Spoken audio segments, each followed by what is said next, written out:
Hello बच्चों, welcome back to my YouTube channel LTR GK study पे आप सभी का स्वागत है एक नए वीडियो पे फिर से। आज दोस्तों आज हम लोग विस्तार से डिस्कस करने वाले हैं, इस वीडियो में कवर करने वाले हैं सामाजिक विज्ञान का राजनीतिक विज्ञान जो कि होगा पॉलिटिकल साइंस के बारे में, जो हमारा है क्लास 9 का अध्याय नंबर 4 संस्थाओं का काम काज। किसका? संस्थाओं का काम काज के बारे में आज इस वीडियो में कवर करने वाले हैं। तो पूरे डिटेल्स में करेंगे कवर, तो वीडियो को टक टक लगा के अंत तक देखना है। तो आपको बहुत ही इंपॉर्टेंट बात आज डिस्कस करने वाले हैं। और कमेंट करना है, क्या आप सब चाहते हैं कि एमसीक्यूज की लाइव क्लासेस आ जाएं? तो आप कमेंट में बोलिएगा एमसीक्यूज की लाइव क्लासेस सर, बस इतना कमेंट कीजिएगा, मैं आप सभी के साथ ज्वाइन करूंगा। तो मेरा नाम है कलाम और आप देख रहे हैं LTR GK study YouTube channel. तो दोस्तों बिना टाइम वेस्ट किए वीडियो को स्टार्ट करते हैं, है ना। चलिए फर्स्ट पॉइंट पे हम लोग आ चुके हैं। जो हमारा फर्स्ट पॉइंट है वो पॉइंट है प्रमुख नीतिगत फैसले कैसे लिए जाते हैं। जो नीतिगत फैसले हैं वो कैसे लिए जाते हैं उसके बारे में विस्तार से चर्चा करते हैं। देखिए बात करते हैं फर्स्ट पॉइंट। लोकतंत्र में जब जनता शासकों का चुनाव करती है, किसका? जनता जो है वो शासक का चुनाव करती है, शासक संस्थाओं के माध्यम से शासन का संचालन करते हैं। एक संस्था बन जाता है, वही हम वहां रह करके हमारे ऊपर शासन करते हैं। पॉइंट नंबर 2 याद रखिएगा, ध्यान दीजिएगा पूरा एकदम टकटकी लगा करके, ताकि आपको पूरे की पूरी समझ में आ सके। संविधान के द्वारा शासन के मूल्यों के निर्धारण के साथ संस्थाओं के कार्यों और संस्थाओं की कार्य सीमा का भी निर्धारण किया गया है। उनकी कार्य सीमा का भी निर्धारण किया गया है। तो दोस्तों अब बात करते हैं एक सरकारी आदेश। क्या है सरकारी आदेश के बारे में थोड़ी चर्चा करते हैं। देखिए हमारा नेक्स्ट पॉइंट है एक सरकारी आदेश। तो बात करते हैं फर्स्ट पॉइंट पे। पॉइंट बहुत इंपॉर्टेंट है, याद करते जाइएगा आप सब, है ना। देखिए क्या है, 1 अगस्त 1990 1 अगस्त 1990 को भारत सरकार द्वारा जारी आदेश, इसे कार्यालय विज्ञापन कहा जाता है। क्या कहा जाता है? कार्यालय विज्ञापन कहा जाता है। पॉइंट नंबर 2, इसका ओएम नंबर भी होता है। जो देख सकते हैं आप, ऐसा इस टाइप से होगा। क्या है? OM number. देखिए इस टाइप से आपका होगा। अब क्या है इसको मैं नहीं बताऊंगा, किसी और का नंबर हो सकता है। तो बात करते हैं नेक्स्ट पॉइंट पे। चलिए बात करते हैं पॉइंट नंबर 3 है, जिस पर कार्मिक एवं प्रशिक्षण विभाग के एक संयुक्त विचार के हस्ताक्षर है। नेक्स्ट पॉइंट बात करते हैं दोस्तों, देखिए ध्यान से, इस सरकारी आदेश में प्रमुख नीतिगत फैसले की घोषणा की गई है। सरकार क्या करेगा? इसमें फैसला करेगा कि हाँ इन बच्चों को 6 से लेकर 14 साल के बच्चों को क्या होना चाहिए? फ्री एजुकेशन देना चाहिए। तो देना चाहिए, ये क्या है, नियम बना दिया। तो ये नियम का क्या करेंगे? अब घोषणा कर देंगे। देखिए बात करते हैं नेक्स्ट पॉइंट पे। तो नेक्स्ट हमारा पॉइंट है भारत सरकार के सरकारी पदों और सेवाओं। भारत सरकार के सरकारी पदों और सेवाओं में सामाजिक एवं शैक्षणिक दृष्टि से पिछड़े वर्गों यानी कि SEBC बोलते हैं, OBC याद रखिएगा, के लिए 27% स्थान आरक्षित की गई है। कितने? तो ओबीसी के लिए कितने रखी गई है दोस्तों? तो बात करते हैं ओबीसी के लिए है सरकारी पदों एवं सेवाओं में सामाजिक एवं शैक्षणिक दृष्टि से तो रखी गई है 27%। कितनी रखी गई है? तो 27%, जो कि ओबीसी के लिए है। बात करते हैं अब नेक्स्ट पॉइंट। आप हम लोग कल कर चुके थे वीडियो में ST और SC के आरक्षण के बारे में। देखिए अब तक आरक्षण ST SC ST को ही दी जा रहा था। अब आरक्षण के लिए तीसरी श्रेणी तैयार की जा रही थी। तीसरी श्रेणी आगे जो है हमारा वह ओबीसी, अब उसको भी क्या होगा? आरक्षण दिया जाएगा। तो दोस्तों अब बात करते हैं एक सरकारी आदेश कैसे बना। तो सरकारी आदेश कैसे बना इसके बारे में थोड़ी चर्चा करते हैं। तो ध्यान से और टकटकी लगा के देखते रहिए। अगर दोस्तों वीडियो अच्छी लगती है ना दोस्त, तो वीडियो को लाइक कर दीजिए, है ना। वीडियो को लाइक कर दीजिए। अगर आप चाहते हैं कि अपने दोस्तों के साथ भी शेयर करें तो कर सकते हैं, और चाहते हैं कि वीडियो को सब्सक्राइब करना है चैनल को तो सब्सक्राइब भी कर सकते हैं। तो चलिए आगे पॉइंट में बात करते हैं एक सरकारी आदेश कैसे बना है। देखिए पॉइंट नंबर फर्स्ट, यह सरकारी आदेश लंबे घटनाक्रम का परिणाम है। कोई भी अगर आदेश बनता है तो बहुत ही लंबे समय तक चलती है, वाद विवाद होता है, उसके बाद आदेश से बनता है। ठीक है, याद रखिएगा। पॉइंट नंबर 2, भारत सरकार द्वारा 1979 में दूसरी पिछड़ी जाति आयोग गठित किया गया, पिछड़ी जाति यानी कि ओबीसी गठित आयोग किया गया, जिसकी अध्यक्षता वीपी मंडल, कौन? वीपी मंडल, इसका पूरा नाम है। इसी कारण इसे मंडल आयोग भी कहते हैं, इसी कारण इसको मंडल आयोग भी कहते हैं। इसकी अध्यक्षता कौन कर रहे थे? तो वीपी मंडल ने कर रहे थे, इसलिए इसको मंडल आयोग भी कहते हैं। पॉइंट नंबर 3, बात करते हैं पहला आयोग। पहला आयोग 1953 में कालेकर की अध्यक्षता में गठित किया गया था। किसके नाम पर? तो कालेकर की अध्यक्षता में गठित किया गया था पहला आयोग, याद रखिएगा। पहला आयोग कब किया गया था? तो दोस्तों 1953 में किया गया था। अब बात करते हैं मंडल आयोग ने अपनी सिफारिशें 1980 में प्रस्तुत की। कब? 1980 में। 1979 में तो गठन किया था, लेकिन जो इसकी सिफारिश थी वो 1980 में प्रस्तुत किया, सबके सामने रखा अपनी बातों को। बात करते हैं पॉइंट नंबर नेक्स्ट है, जिसमें प्रमुख थी सरकारी नौकरियों में सामाजिक और शैक्षणिक दृष्टि से पिछड़े वर्गों का 27% आरक्षण देना। कितने? 27% आरक्षण देने की बात की है। तो वो कौन से आयोग में? तो वो है कौन सी? मंडल आयोग में। कब किया गया था? तो 1980 में ये बातें रखी गई थी, याद रखिएगा। उसके बाद अब मंडल आयोग का गठन कब हुआ था? तो मंडल आयोग का गठन हुआ था 1979 में। अब बात करते हैं पॉइंट नंबर नेक्स्ट। देखिए, इस रिपोर्ट और इसकी सिफारिशों की जांच संसद में हुई। जो ये लाए थे सिफारिश, कौन? तो मंडल, उनकी जांच हुई, जांच पड़ताल हुआ, उसके बाद निर्णय होगा। जांच पड़ताल हुए, देखिए क्या निकलता है निर्णय। बात करते हैं जांच पड़ताल के बाद की। देखिए, तो बात करते हैं अभी पॉइंट नंबर नेक्स्ट है याद रखिएगा। पॉइंट नेक्स्ट है 1989 में लोकसभा चुनाव। कब? 1989 में लोकसभा चुनाव में जनता पार्टी ने अपने चुनावी घोषणा पत्र में इस रिपोर्ट में इस सिफारिशों को लागू करवाना शामिल किया। 1989 में जो ये 27% जो आरक्षण की मांग की थी ओबीसी के लिए, वो 1989 में लागू किया जाने लगा, याद रखिएगा। अब बात करते हैं पॉइंट नंबर नेक्स्ट। चुनाव के बाद जनता पार्टी की सरकार बनी। किसकी? जनता पार्टी की सरकार बनी, जिसमें पीवी सिंह प्रधानमंत्री बने। कौन बना? तो पीवी सिंह प्रधानमंत्री बना। कब बना? तो 1989 की बातें हैं। अब बात करते हैं पॉइंट नंबर नेक्स्ट। नई सरकार में चुनावी वादा पूरा करने के क्रम में राष्ट्रपति के भव्य अभिभाषण में मंडल रिपोर्ट को लागू करने की घोषणा की गई। ठीक है, बात करते हैं नेक्स्ट पॉइंट। पीवी सिंह ने अगले दिन संसद के दोनों सदनों को सूचित किया। दोनों सदन, अब संसद के दोनों सदन तो वो कौन कौन से हैं? दोनों सदन बता, बच्चे कमेंट करके बता सकते हैं क्या? अगर कमेंट करके बता सकते हो ठीक, अदरवाइज मैं बताने वाला हूँ आप सभी को कि जो दो सदन है सरकार के, ठीक है, सदन के जो दो सदन है, सदन के दो जो सदनों का अंग है संसद का, उसके बारे में तो संसद के दो अंग है दोस्तों, तो वो है, पहला है, एक है लोकसभा और दूसरा है राज्यसभा। कौन कौन है? तो लोकसभा है और राज्यसभा है। संसद के दो सदन, तो लोकसभा और राज्यसभा। अब बात करते हैं पॉइंट नंबर नेक्स्ट। कैबिनेट के फैसले को कार्मिक एवं प्रशिक्षण विभाग को भेज दिया गया। कार्मिक एवं प्रशिक्षण विभाग को भेज दिया गया। कैबिनेट के फैसले के विभाग के आधारित अधिकारों ने आदेश दिया। कौन? अधिकारों ने आदेश तैयार किया। अब बात करते हैं पॉइंट नंबर नेक्स्ट है, संबंधित मंत्री की स्वीकृति के पश्चात, किसकी? जो संबंधित मंत्री थे उसकी स्वीकृति मिल गई। स्वीकृति के पश्चात अधिकारी के हस्ताक्षर पश्चात आदेश जारी हो गया।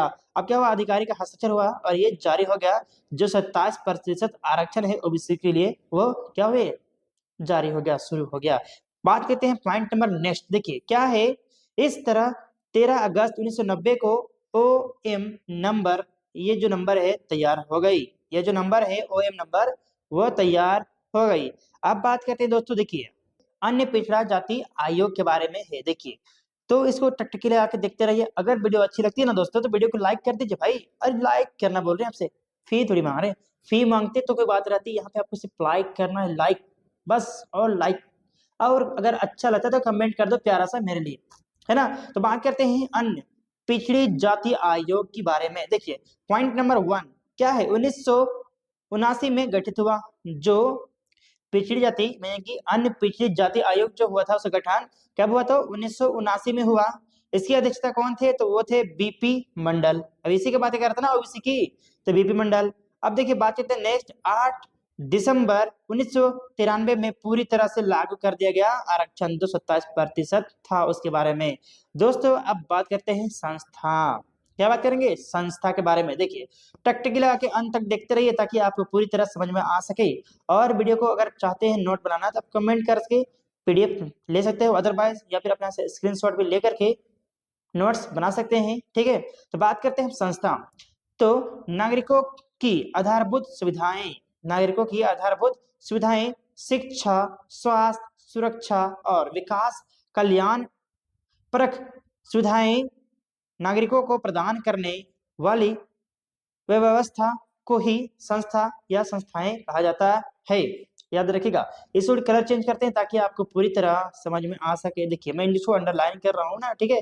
और उसके बाद आप ध्यान दे लीजिएगा, इसको नोट बना लीजिएगा पक्का। क्या है, नागरिकों की आधारभूत सुविधाएं जो है वो पहला है शिक्षा, उसके बाद स्वास्थ्य, उसके बाद सुरक्षा, उसके बाद विकास कल्याण पर सुविधाएं नागरिकों को प्रदान करती है। जो प्रदान करता है ना बेटा, वही क्या है, संस्था है या फिर संस्थाएं कहा जाता है उसी को, है जो सुविधाएं प्रदान करती हैं। जैसे शिक्षा मंत्री, स्वास्थ्य मंत्री, ये सब क्या संस्था है ना, वही देखभाल करते हैं। अब बात करते हैं नेक्स्ट सदन की, क्या बात करते हैं, अब सदन के बारे में चर्चा करते हैं। तो टकटकी लगा के देखना, बात करते हैं अब संसद की, है ना। तो भारत में फर्स्ट पॉइंट क्या है, भारत में निर्वाचित सदस्यों की राष्ट्रीय सभा को संसद व राज्य स्तर पर इसे विधानसभा कहते हैं। पॉइंट नंबर 2, संसद एक ऐसा मंच है, संसद एक ऐसा मंच है जहां पर नागरिकों के द्वारा चुने हुए प्रतिनिधि कानून विधि निर्माण कार्य करते हैं। क्या करते हैं, कानून बनाते हैं, विधि बनाते हैं, विधि नियम कानून बनाते हैं, उनका काम करते हैं। बात करते हैं, ये वीडियो लॉन्ग होने वाली है दोस्तों, तो वीडियो में लॉन्ग होगी लेकिन आपको पूरी विस्तार से क्लासेस मिलने वाली है। तो वीडियो को अंत तक देखते रहिए, अभी काफी अभी इंपॉर्टेंट चैप्टर चलने वाले हैं हम लोग। तो ये हमारा संसद, क्या दोस्तों, ये हमारी संसद है, देख सकते हैं आप, है ना। अब बात करते हैं संसद के दो सदन। अब संसद के दो सदन, एक एक चीज देखिए। तो संसद के दो सदन में पहला आता है लोकसभा और दूसरा है राज्यसभा। याद रखिएगा, संसद के दो सदन, पहला है लोकसभा और दूसरा है राज्यसभा। अब नेक्स्ट बारे में बात करते हैं। देखिए संसद का सदस्य चुने जाने के लिए अनिवार्य योग्यता क्या होनी चाहिए। अब संसद बनना चाहते हैं, उसके लिए अनिवार्य योग्यता क्या क्या होनी चाहिए, क्या जरूरी है, ये बातें करते हैं। तो बात करते हैं पहली बात, पॉइंट नंबर 1, भारत का नागरिक हो। जो आदमी संसद बनना चाहता है वो पहला चीज है कि भारत का नागरिक होना चाहिए उसको। पॉइंट नंबर 2 है सरकार के अंतर्गत किसी लाभप्रद पद पर कार्य ना हो, जो कार्यरत है किसी नौकरी में ना हो। सिंपल सी बात की समझिए कि कोई भी नौकरी में नहीं होना चाहिए। पॉइंट नंबर थर्ड क्या है, दिवालिया या सजा याफ्ता ना हो, किसी पे केस ना हो, और ये क्या होना चाहिए, सजा ना काटा हो जेल में। ये आपकी योग्यता होनी चाहिए, तभी आप संसद बन सकते हैं। तो दोस्तों अब बात करते हैं संसद के राजनीतिक अधिकार। क्या क्या संसद के राजनीतिक अधिकार हैं उसके बारे में चर्चा करते हैं, है ना। तो टिकटिकी लगा के देख रहे हो ना भाई सब, तभी समझ में आने वाला है और बहुत ही इंपॉर्टेंट है। ये आपकी जो क्लासेस चल रही है ना, बहुत ही इंपॉर्टेंट है, याद रखिएगा। पॉइंट नंबर बात करते हैं, देखिए पॉइंट नंबर 1, कानून बनाने, संशोधन करने तथा पुराने कानून की जगह नए कानून बनाने का अधिकार है तो संसद के पास। याद रखिएगा। अब बात करते हैं पॉइंट नंबर नेक्स्ट है, क्या है, सरकार चलाने वालों की नियंत्रण करने का अधिकार भी संसद के पास है। पॉइंट नंबर 3, सरकार के हर पैसे पर नियंत्रण का अधिकार है, किसको, तो संसद को है। पॉइंट नंबर 4, सार्वजनिक मामलों व राष्ट्रीय नीति पर चर्चा का अधिकार भी है तो संसद को ही है। तो दोस्तों अब बात करते हैं, पॉइंट हमारा नेक्स्ट है लोकसभा, यानी कि house of people, lower house के बारे में बात करते हैं। House of people and lower house के बारे में देखिए, जरा देखो मजा आने वाला है ये हमारा, अभी देखने को मिलेगा आपको। ठीक है, देखिए बात करते हैं लोकसभा में जनता द्वारा प्रत्यक्ष रूप से चुने हुए प्रतिनिधि, जो हम जिसको चुन के भेजते हैं कहाँ, लोकसभा में, इसका अध्यक्ष लोकसभा का सदस्य होता है। क्या होता है, लोकसभा का सदस्य होता है इसका अध्यक्ष, किसका, तो लोकसभा का। जो स्वीकार कहलाता है, जो स्पीकर कहलाता है, क्या कहलाता है, स्पीकर कहलाता है। इसके सदस्यों की संख्या, इसके सदस्यों की संख्या 243 प्लस 200 543 प्लस 2 होती है। तो होती थी दोस्तों, अब नहीं है। 2 सदस्य राष्ट्रपति मनोनीत करता है, करता था, जो एंग्लो इंडियन थे उसको करता था, अब हटा दिया गया है। बात करते हैं पॉइंट नंबर 1, सदस्यों का चुनाव लोगों द्वारा प्रत्यक्ष रूप से होगा। जो सदस्य हैं लोकसभा के सदस्य, उनको चुनाव कौन करेगा, तो जनता कर देगा, और किस तरफ से, प्रत्यक्ष रूप से वोट दे करके उनका चुनाव चयन करेगा। पॉइंट नंबर 2, सदस्य अधिक होने के कारण, सदस्य अधिक होने के कारण विचारों को प्राथमिकता मिलने की संभावना है। पॉइंट नंबर 3, पैसे के मामले में अधिक अधिकार है। क्या है, अधिक अधिकार है। पॉइंट नंबर 4 क्या है, मंत्रिपरिषद का नियंत्रण भी करता है, याद रखिएगा। पॉइंट नंबर 5 क्या है, अधिकतर मामलों में सर्वोच्च अधिकार है। अधिकतर मामलों में क्या है, इसका सर्वोच्च अधिकार है। पॉइंट अब हमारा नेक्स्ट पॉइंट बनकर आता है राज्यसभा, यानी कि council of state. Upper house वो क्या था, वो था लोअर हाउस, अब यहाँ आ गया है आपका अपर हाउस। ठीक है, याद रखिएगा। चलिए अब बात करते हैं, देखिए राज्य के सदस्य, राज्यसभा के सदस्य अप्रत्यक्ष रूप से चुने जाते हैं। क्या होते हैं ये, अप्रत्यक्ष रूप से चुने जाते हैं। इसका अध्यक्ष उपराष्ट्रपति होता है, किसका, तो राज्यसभा का जो अध्यक्ष होता है ना बेटा, वो क्या होता है, वो उपराष्ट्रपति होता है। इसके सदस्य के कुल संख्या 250 है। जो राज्यसभा के सदस्यों की संख्या है वो 250 है। और ठीक है, याद रखिएगा, जिसमें 12 सदस्य राष्ट्रपति द्वारा मनोनीत किए जाएंगे। कहाँ पे, तो राज्यसभा में। वो लोकसभा की बातें थी, अब यहाँ राज्यसभा में, याद रखिएगा दोस्तों। ठीक है, अब इसमें कंडीशन भी है, देखिए बात, पॉइंट हमारा है सदस्यों का चुनाव अप्रत्यक्ष रूप से होता है। किसकी, राज्यसभा के जो सदस्यों की संख्या है वो अप्रत्यक्ष रूप से चुने जाते हैं। पॉइंट नंबर नेक्स्ट है आपका, सदस्य कम होने के कारण विचारों को प्राथमिकता ना मिलने की संभावनाएं होती है। पॉइंट नंबर नेक्स्ट है, पैसे के मामले में कम अधिकार है, किसको, तो राज्यसभा को। पॉइंट नंबर नेक्स्ट है, मंत्रिपरिषद पर सीधा नियंत्रण नहीं है, किसका, बेचारा राज्यसभा का। नेक्स्ट पॉइंट है हमारा, राज्यों के संबंध में विशेष अधिकार है। राज्यों के विशेष में, जो राज्य की बात की जाए तो इसमें विशेष अधिकार है, किसको, तो राज्यसभा को। तो दोस्तों कल बात करेंगे नेक्स्ट पॉइंट में लोकसभा और राज्यसभा में अंतर। क्या बात करेंगे, लोकसभा और राज्यसभा में अंतर, जो हमारा भाग 2 आने वाला है, जो आपको कल मिलेगा। तो दोस्तों आज के लिए इतना ही। अगर वीडियो अच्छी लगी है ना तो वीडियो को लाइक कर देना है। अगर आप हमारे चैनल में नए हैं ना तो चैनल को सब्सक्राइब भी कर लेना है, ताकि आपको इससे रिलेटेड वीडियो सबसे पहले आप तक पहुंच सके। तो दोस्तों आज के इतना ही, फिर मिलेंगे नेक्स्ट वीडियो में, तब तक के लिए जय हिंद, वंदे मातरम।